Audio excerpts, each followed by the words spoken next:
میں نے کچھ لوگوں کو دیکھا ہے اگر کوئی نیک کام کر لیتے ہیں نا تو پھر وہ کہتے ہیں چونکہ میں نے کیا لہذا ساری دنیا فوراً یہ کرے. آپ یہ کیوں نہیں سمجھتے کہ رب نے آپ کو توفیق دی ہے تو آپ عاجز ہو جائیں اللہ کے بندے, آپ عاجزی اختیار کریں. وہ کہتے ہیں چونکہ میں کرتا ہوں لہذا میں اب اتنا بڑا آدمی ہوں تو فلانے بندے تو ٹھیک ہی نہیں.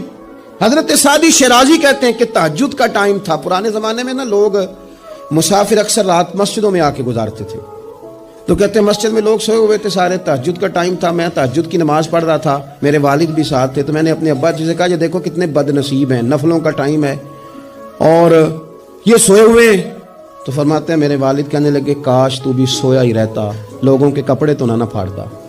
او خدا کے بندے اگر تو نے پڑھی ہے تو تیرا اور رب کا رشتہ ہے, اس کی بنیاد پر تو دوسروں کو حقیر جاننے لگ گیا. علم پڑھے دا مان نہ کریے ماتا کھی میں پڑھیا, او جبار کہار کہاوے متے روڑ دیویں دودھ کڑیا.